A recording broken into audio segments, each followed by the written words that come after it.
পেয়ে যাবেন।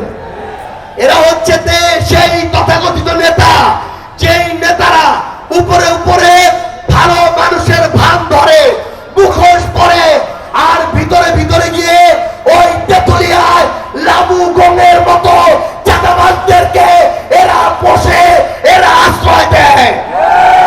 এরা হচ্ছে ওই ধরনের মুখোশধারী রাজনীতিবিদ, যারা উপরে উপরে ভালো ভালো কথা বলে কিন্তু ভিতরে ভিতরে ওই তেতুলিয়ায় চাঁদাবাজি, লুটপাট, মাদক ব্যবসার সকল ধরনের সিন্ডিকেট চালায়।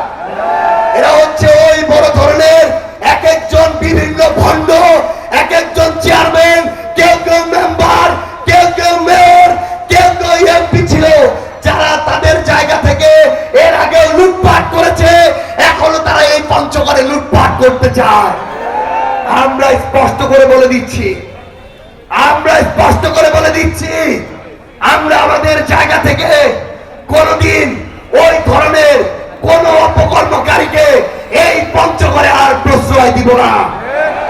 আমরা স্পষ্ট করে বলে দিচ্ছি, যদি মনে করেন 20 বছর আগের ওই নোংরা রাজনৈতিক কালচার ভয় দেখিয়ে ব্যালট চুরি করে ভোট কেন্দ্র দখল করে আপনারা ক্ষমতায় যাবেন, সেই স্বপ্ন এই বাংলাদেশের মাটিতে আর বাস্তবায়ন হবে না।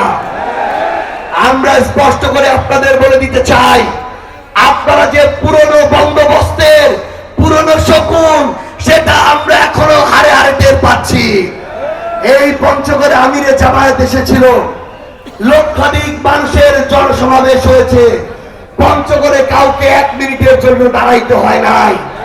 কিন্তু এরা আজকে কয়েক হাজার মানুষ নিয়েছে ওই পঞ্চগড়ে জনসমাবেশ করে পঞ্চগড়ের হাজার হাজার মানুষকে এরা আজকে ভোগান্তিতে ফেলে দিয়েছে। এরা তাদের জায়গা থেকে মনে করে যে রাস্তা আটকালেই মনে হয় বড় রাজনৈতিক দল হওয়া যায়। এরা তাদের জায়গা থেকে মনে করে ওই রাস্তা আটকিয়ে বড় ধরনের শোডাউন দিলেই মনে হয় বড় রাজনৈতিক দল হয়ে ভোটে জয়লাভ করা যায়। কিন্তু আমরা তাদেরকে স্পষ্ট করে বলতে চাই, নতুন রাজনীতিতে অভ্যস্ত হন, ওই পুরনো রাজনৈতিক নিয়মে আগামীর বাংলাদেশে আর রাজনীতি চলবে না। আমরা আজকে যে মাঠে প্রোগ্রাম করছি, তার সামনে 12 ফিটের একটা রাস্তা থাকলেও এখন পর্যন্ত একটা গাড়িকে ওই রাস্তায় দাঁড়িয়ে থাকতে হয় নাই। আর আপনারা ওই জায়গায় এক পাশে শহরের সেই মাঠে প্রোগ্রাম করার পরও পুরা পঞ্চগড়ে এত বড় জ্যাম তৈরি করে আপনারা আজকে মানুষকে ভোগান্তিতে ফেলছেন। প্রত্যেকটা মানুষকে আপনাদের জায়গা থেকে বুঝতে হবে, এরা হচ্ছে সেই লোক, যেই লোকগুলো নির্বাচনের আগে বড় বড় কথা বলে, এদেরকে নির্বাচনের পরে আর হারিকেন ধরায় খুঁজে পাওয়া যায় না। এরা হচ্ছে সেই লোক, যেই লোকেরা আপনার সন্তানদের শিক্ষা প্রতিষ্ঠানগুলোকে নোংরা রাজনীতির নামে, ব্যবসার নামে ধ্বংস করে নিজেদের সন্তানদেরকে লন্ডনে গিয়ে পড়াশোনা করায়। এরা হচ্ছে সেই লোক আপনাদের হাসপাতালগুলোতে লাভের ক্ষেত্র খুঁজে লুটপাট করে নিজেদের পরিবারের সদস্যদেরকে সিঙ্গাপুরে নিয়ে চিকিৎসা করায়। এরা হচ্ছে সেই লোক যারা আমার শ্রমিক ভাইদেরকে শ্রমিক বানিয়ে রাখে, তাদের সন্তানদেরও শ্রমিক বানিয়ে রাখে, তাদেরকে টিস্যু পেপারের মতো ব্যবহার করে, আর নিজেদের পরিবারের সন্তানদেরকে তারা ঢাকায় আর বিদেশে লালন পালন করে।